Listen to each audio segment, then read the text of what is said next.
मित्रवार बुजुर्ग, आप सभी का मैं राष्ट्रीय स्वयं शक्ति पार्टी की तरफ से कलिंदर कुमार राय हार्दिक अभिनंदन करता हूँ। जिस मिट्टी में हम जन्मे, सोचने सी बात है, जाहिर सी बात है, जिस मिट्टी में हम जन्मे वो अपनी जिम्मेदारी है। इस मिट्टी में अगर हमने जन्म लिया है तो इसका हमने अन्न खाया है, इसका हम पे कर्ज है। इसको कौन सुधारेगा? इसको सुधारने का फर्ज, इसको सुधारने का कर्म पढ़े लिखे युवाओं का है, नौजवान का है कि न कि बुजुर्ग उस बाबा का है।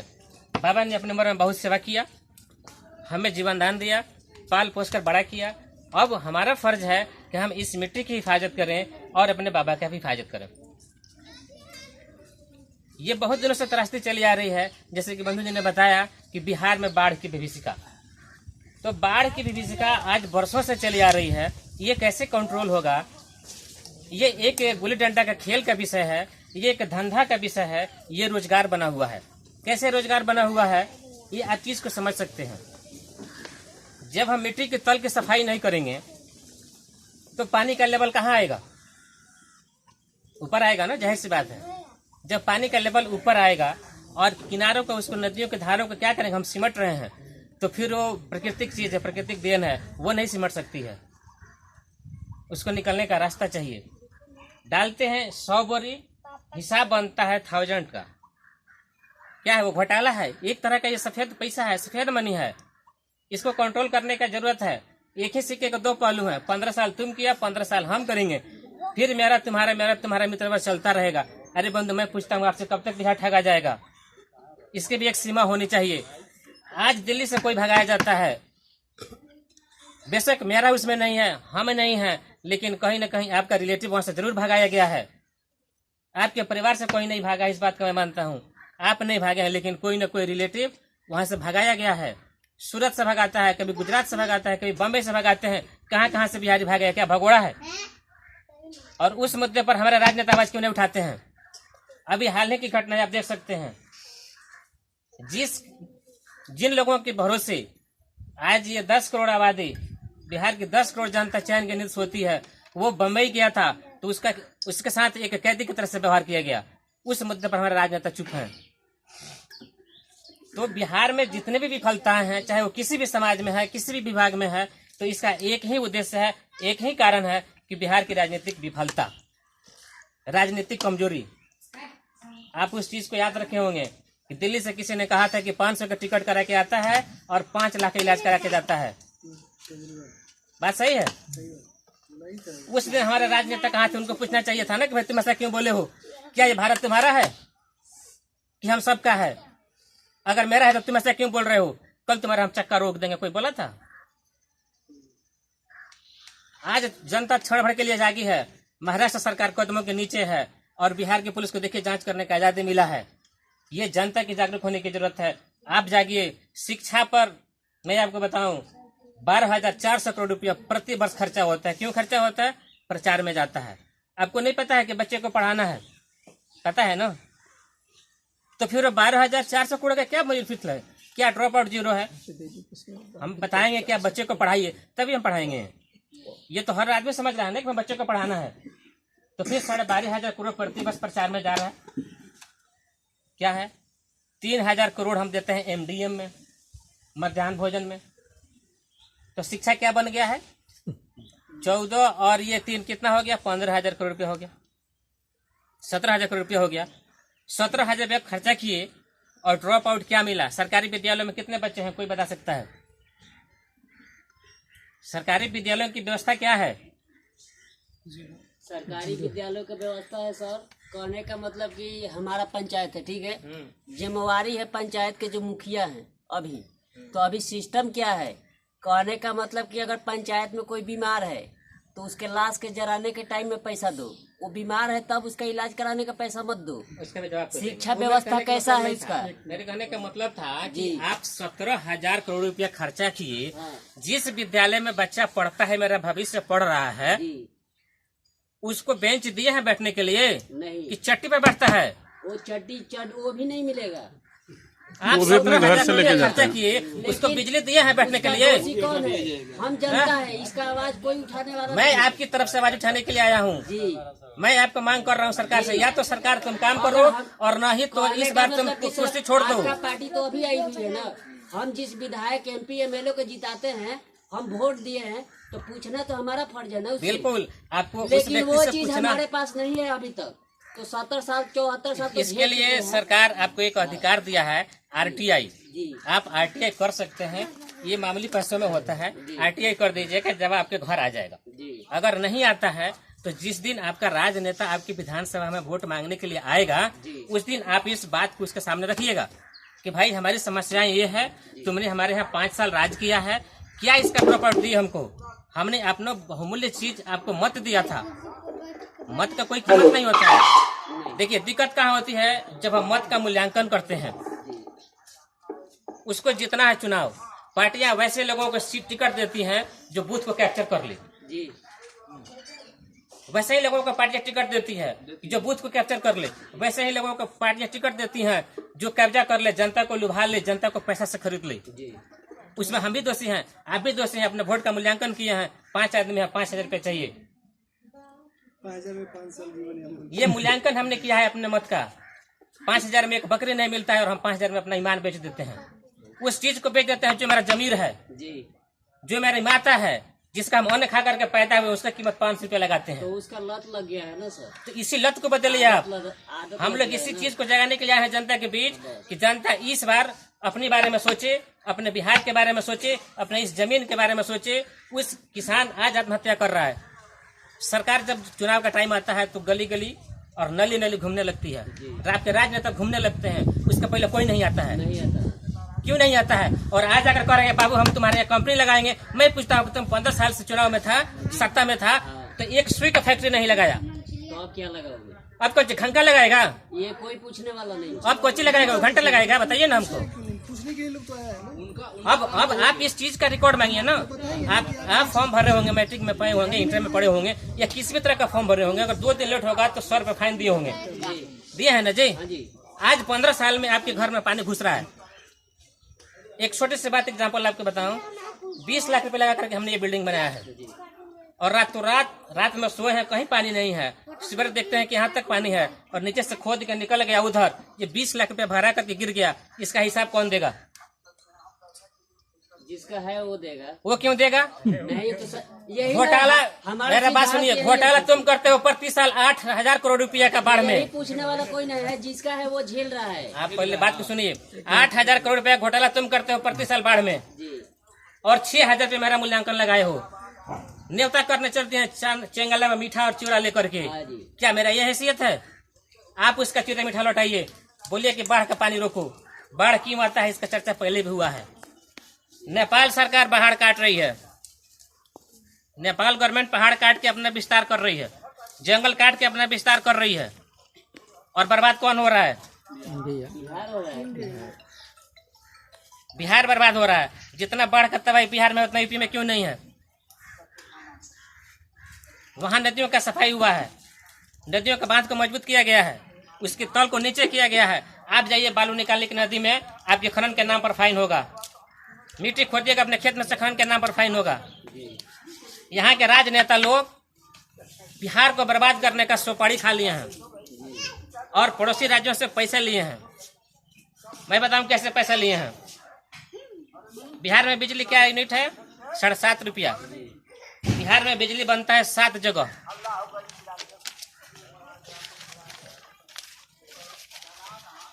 बिहार में अपने यहाँ बिजली 7 जगह बन रहा है, ठीक है। प्रोडक्शन कंपनी से डिस्ट्रीब्यूशन कंपनी 2 रुपये 49 पैसे खरीदती है, और आपके यहाँ सप्लाई कितना रुपया दिया है? 7.5 रुपया। हिसाब लगाइएगा, 5 रुपये का डिफरेंस है। ये यूनिट पे 5 रुपये का मतलब समझते हैं कितना हो गया? 3 गुना काम तो बहुत हो गया। सरकार आपके यहाँ लाइट नहीं आएगा 24 घंटे में, 10 घंटा आएगा, 12 घंटा आएगा। कोई खूब कहेगा कि हमारे यहाँ 15 घंटा आता है। जब मैं कहता हूँ कि मेरे यहाँ बिजली बन रही है तो मेरे यहाँ 15 घंटा क्यों है, और पड़ोसी राज्यों में तुम 24 घंटे क्यों देते हो? यहाँ 7.5 रुपया दे रहे हो, वहाँ 5 रुपया क्यों देते हो? हमसे चक्रवृद्धि ब्याज लेते हो, पड़ोसी राज्य से क्यों नहीं लेते हो? हमसे फिक्स रेट लेते हो, उससे क्यों नहीं लेते हो? हमसे मीटर का रेट लेते हो, उससे क्यों नहीं लेते हो? आपका पैसा देखिए बिजली विभाग वर्षों से शोषण करते आ रही है। आपने कभी सोचा इस बात को? वहाँ शोषण हो रहा है। दूसरा सुपारी लिया हम लोग राजनेता लोग बर्बाद करने का क्या है? आपके यहाँ डीजल क्या रेट है? 80 प्लस है। और यूपी में क्या है? 75-76 रुपए के आसपास है।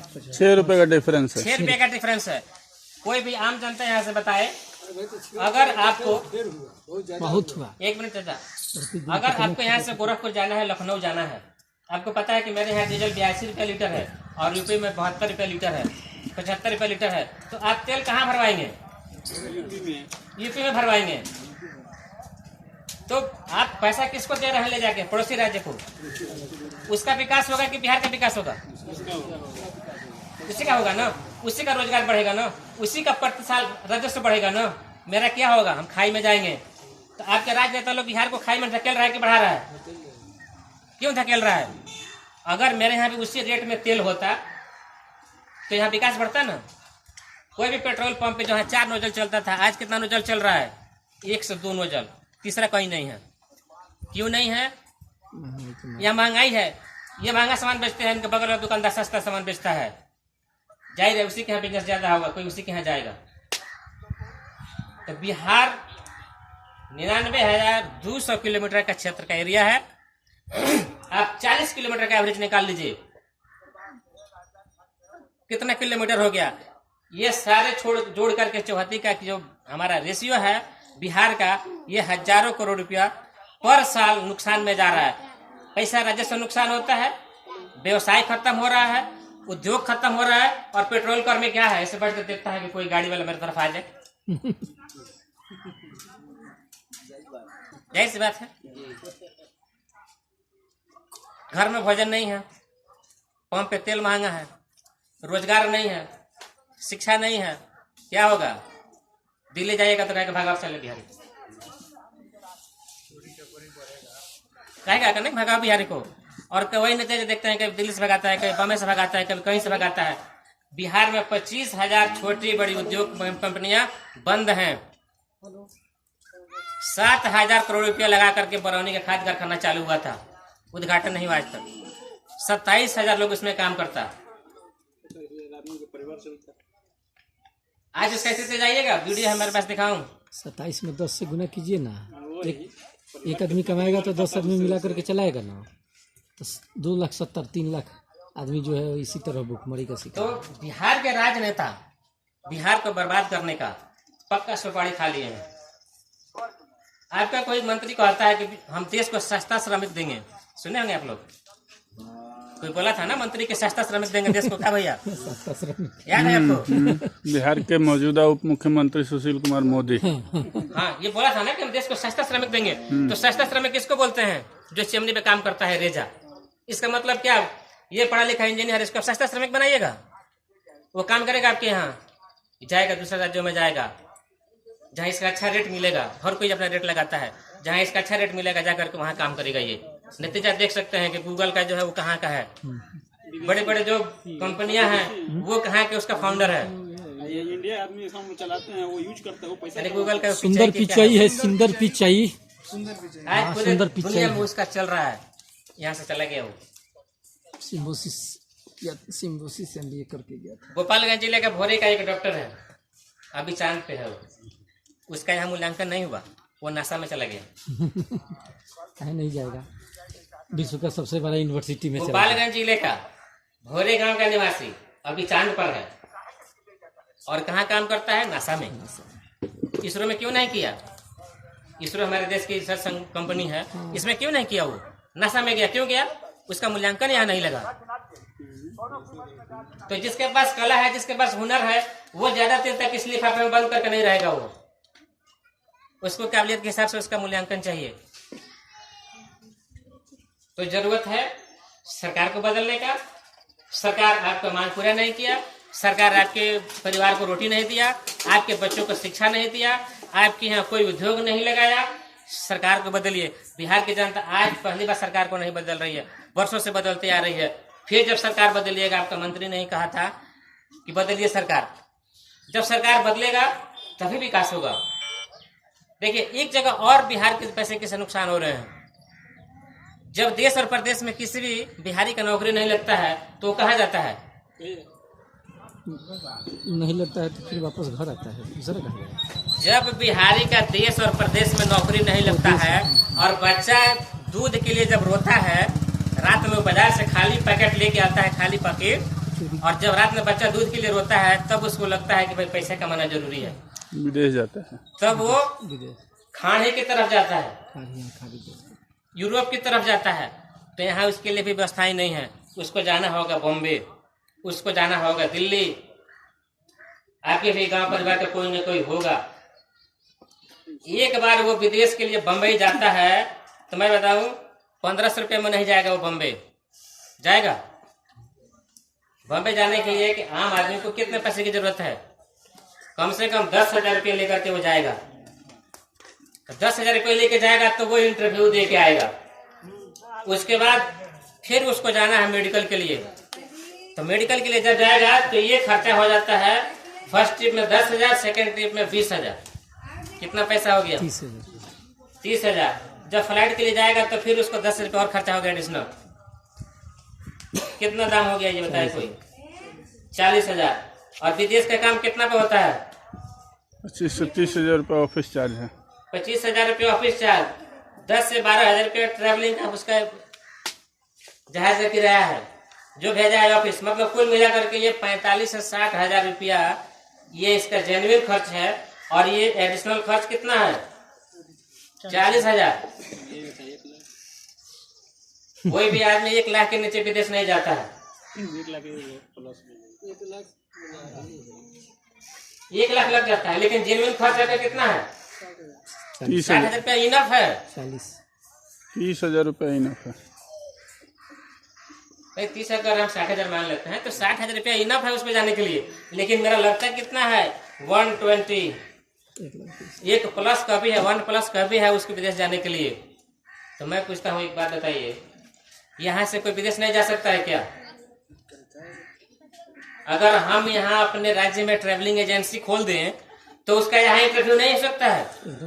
जब गांव में आपके घर आकर के एजेंट और कंपनी का डिलीजेंट आकर के जब इंटरव्यू ले सकता है, घर से लेके जा सकता है, तो वो राजधानी में और बिहार के किसी दूसरे स्टेट डिस्ट्रिक्ट में नहीं कर सकता है वो। अगर आपको पटना जाना है इंटरव्यू के लिए तो आप कितना रुपये में जाकर के आ जाइएगा पटना से? 1,000 रुपया इनफ है। और बिहार के किसी भी कोने से जाकर के इंटरव्यू दे करके वो शाम तक घर आ जाएगा ना 1,000 रुपये में।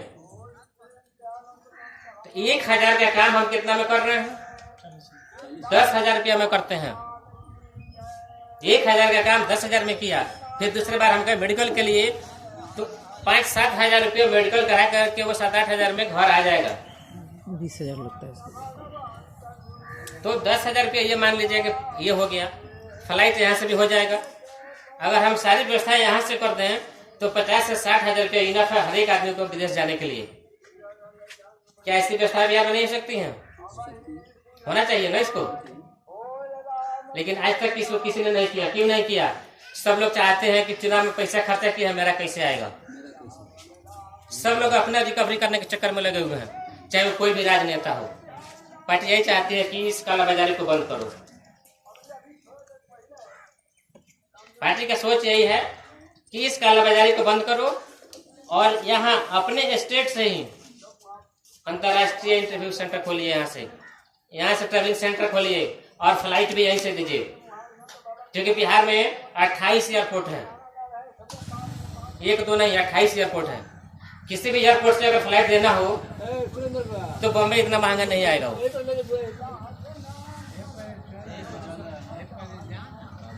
और क्या होगा अगर हम यहीं से फ्लाइट चालू कर देते हैं, इंटरव्यू शुरू कर देते हैं, तो आप सोच सकते हैं कि रोजगार कितना बढ़ेगा। रोजगार बढ़ेगा कि घट जाएगा? रोजगार बढ़ जाएगा। और मेरा जो पैसा पड़ोसी राज्यों में जाता है वो नहीं जाएगा, यही रह जाएगा। तो हमारे यहाँ रोजगार बढ़ेगा, हमारा राजस्व बढ़ेगा, पैसा भी बढ़ेगा, उद्योग धंधा बढ़ेगा, बेरोजगारी कम हो जाएगी। इसमें कोई एडिशनल खर्च नहीं है। करना क्या है? केवल थॉट को बदलना है, केवल व्यवस्था को करना है। व्यवस्था ठीक होगा, अपने आप बिहार में विकास की नदी आ जाएगी। और बाढ़ तो एकदम नहीं आएगा। उसका भी ब्लूप्रिंट पार्टी के पास तैयार है। एक एक व्यक्ति को कैसे रोजगार देना है, इसका ब्लूप्रिंट तैयार है। कैसे महंगाई को कंट्रोल करना है, इसका ब्लूप्रिंट तैयार है। कैसे हम शिक्षा को सुधारेंगे, हमारे चिकित्सालयों में, हॉस्पिटल में जो रुई और सुई की व्यवस्था है, इसको कैसे दूर करेंगे। आज बिहार पूर्ण रूप से दूसरे राज्यों पर निर्भर हो गया है। बच्चा पढ़ने जाएगा कोटा, बच्चा पढ़ने जाएगा दिल्ली, बच्चा पढ़ने जाएगा लखनऊ, बिहार में नहीं पढ़ेगा। क्यों नहीं पढ़ेगा? तो तुम 17 रुपया क्यों खर्चा करते हो प्रति साल? क्या जरूरत है उतना पैसा खर्चा करने का? बंद कर दो उस संस्थान को। जब हमको दूसरे ही राज्य पर रहना है, दूसरे ही राज्य से भोजन लेना है, तो हम प्रवासी कहलाएंगे जिंदगी भर। प्रवासी बन कर रहेंगे, सस्ते श्रमिक बन करके रहेंगे। बंद कर दो और बिहार को भी दे दो किसी को।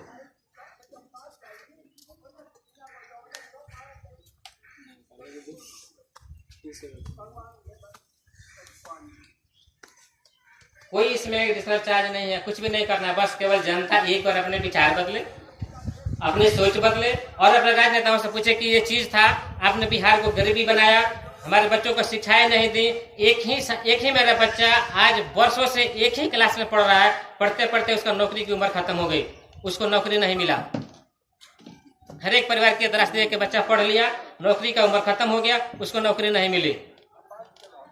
जब नौकरी नहीं मिली तो क्या करेगा? वो सस्ता श्रमिक बनेगा। बिहार को जान करके राजनेता बर्बाद कर रहे हैं, जान करके बच्चों का भविष्य खराब किया जाता है, जान करके बिहार से उद्योग खत्म किया जा रहा है, जानबूझ करके यहाँ से पलायन कराया जाता है। जब यहाँ बिजली महंगा देंगे तो उद्योग कहीं भी उत्तर प्रदेश में ही लगेगा, झारखंड में ही लगेगा, दूसरे राज्यों में लगेगा। तो यहाँ के राजनेता पलायन कराने का हम जान के करते हैं। तो बंधुओं, मेरा रिक्वेस्ट है, मेरा गुजारिश है, मेरा निवेदन है कि आप एक बार सरकार को बदलिए और इस पार्टी के घोषणा पत्र को आपने मोटा मोटी समझ ही लिया होगा। ये जल्द से जल्द जनता के बीच जाहिर हो जाएगा। सब इस चीज को समझ जाएंगे कि अगर इस पार्टी की सरकार बनती है, इस पार्टी की सरकार बनेगा, सरकार बदलेगा तो आपको तेल सस्ता मिलेगा। ये जुमलाबाजी नहीं है, आपको तेल सस्ता मिलेगा, आपको बिजली सस्ता मिलेगा। कैसे सस्ता होगा? उसका फिक्स चार्ज हटाएंगे, चक्रवृद्धि ब्याज हटाएंगे, जितना बिजली दीजिएगा उतना पैसा लीजिए। आप गोल्डन वायर में बिजली नहीं दे रहे हैं, लाइन दोगे तो पैसा लो, नहीं लाइन दोगे तो पैसा मत लो। सर्विस चार्ज दिया जाता है हर परिवार से सैकड़ों रुपए, और सर्विस के लिए आप दौड़ते दौड़ते पावर हाउस में और विभाग में छोड़ दीजिएगा, थक जाइएगा, तब तक दौड़ाएगा जब तक आप छोड़ नहीं दीजिएगा आराम। सर्विस चार्ज का मतलब होता है घर आकर के सर्विस किया जाए।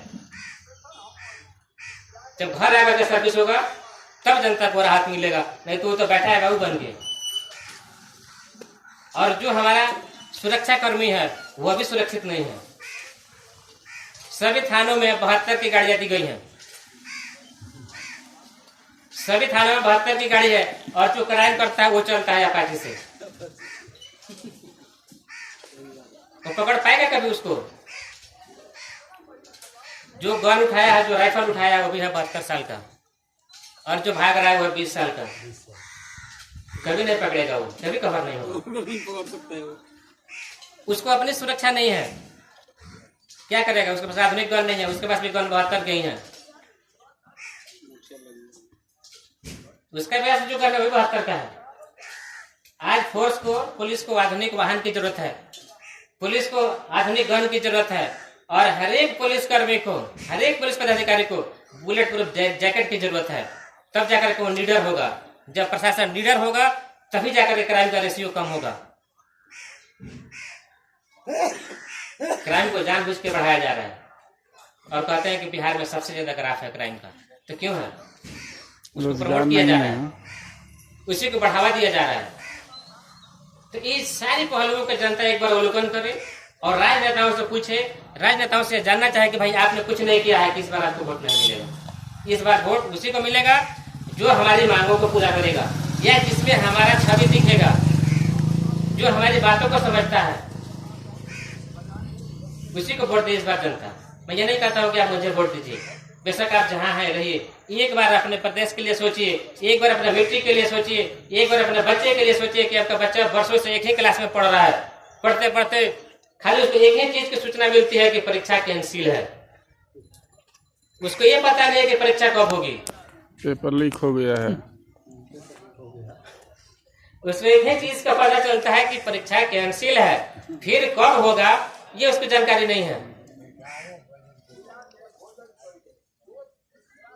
जो समाज को एक नया भविष्य देता है, जो देश को एक नया युवा देता है, शिक्षक, वो भी सुरक्षित नहीं है। शिक्षकों का जब वेतन आता है तो पूरा दुनिया जान जाता है कि मास्टर का तनख्वाह आया बिल्कुल, वो भी 6-6 महीने में पैसा आता है। 6 महीना मास्टर साहब कर्जा में जी रहे हैं, दुकानदार से उधार लेके खा रहे हैं। क्या शिक्षा का अस्तित्व है? जब शिक्षा की सही नहीं है तो फिर शिक्षा कहां से सही होगा? शिक्षक अपनी मांग को लेकर के जब जाता है, आंदोलन करता है, धरना करता है, तो उसको क्या मिलता है?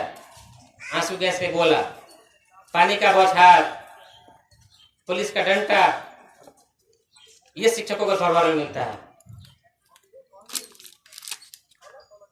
तो एक बार आप इस सिस्टम को बदलिए। ये हर व्यक्ति जान रहा है कि आज बिहार की स्थिति क्या है, शिक्षक की स्थिति क्या है, विद्यालय की स्थिति क्या है। बच्चा जिस विद्यालय में पढ़ रहा है वो वहाँ छत नहीं है, वहाँ बिजली नहीं है, वहाँ बेंच नहीं है। आप घर में बच्चे को पंखा देते हैं, कूलर दिए हैं, पढ़ने का तरह तरह का सुविधाएं दिए हैं, और बच्चा वहां जाकर के जिम में कभी बैठ के पढ़ना नहीं चाहता है, कभी नहीं पढ़ेगा वो। तो सोच बदलिए, बिहार बदलिए। जब सोच बदलेगा तभी जाकर के बिहार बदलेगा, और जब बिहार बदलेगा, we wants to make our state in top 5 states in our India.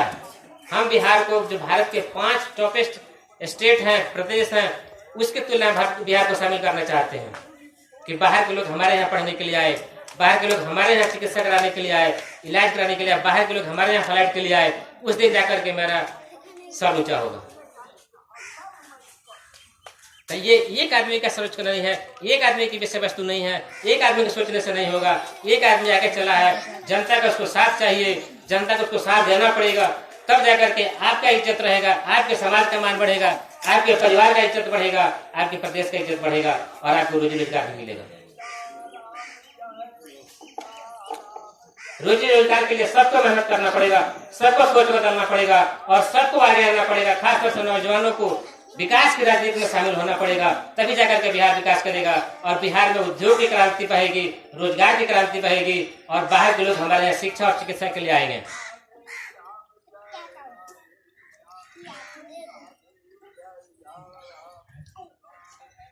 तो बिहार के लिए हर एक जनता को सोचने की जरूरत है। हर एक जनता इस चीज पर विचार करे कि भाई हमें क्या चाहिए। और एक बार आप लोग सोच बदलिए, इस चीज को समझिए, हर एक जनता को समझाइए कि भाई हमने बिहार में जन्म लिया है, मेरा जीवन जैसे तैसे बर्बाद हुआ, अब मेरे बच्चों का नहीं होना चाहिए। हमें विकास चाहिए, बिहार में रोजगार चाहिए। हम बिहारी हैं, हमें बिहार में ही रोजगार चाहिए। हम रोजगार करने दिल्ली बम्बई नहीं जाएंगे, जाएंगे तो कभी न कभी मार के भगाएगा। कब तक भागेंगे हम? भगवान नहीं है। इस बार हमें खोया सम्मान चाहिए। खोया सम्मान दिलाते हो तो मुबारक है, नहीं तो नए पार्टी का आगाज होगा, नया सरकार बनेगा, नया सरकार आएगा, आपका मान सम्मान बढ़ाएगा। अगर नहीं बढ़ाएगा तो फिर अगले बार से आपकी गली खोची में नहीं आएगा। आप इस चीज को जान सकते हैं कि हमारी छवि कोई राजनेताओं की नहीं है। हमने जनता की परेशानियों को देख करके इस पार्टी का गठन किया है कि नहीं, कहीं से मेरा भाई भगाया नहीं जाएगा। हमने इस आंदोलन को चालू किया है कि बिहार में उद्योग लगेगा, बिहार में फैक्ट्रियां होंगी, बिहार में तेल सस्ता होगा, शिक्षा अच्छा होगा, चिकित्सा ऊंचे दर्जे का होगा, कि दूसरे के लोग आएंगे, उस दिन मेरा मान बढ़ेगा। आपके ज्यादा समय नहीं लेते हुए इजाजत दीजिए। जय हिंद, जय हिंद।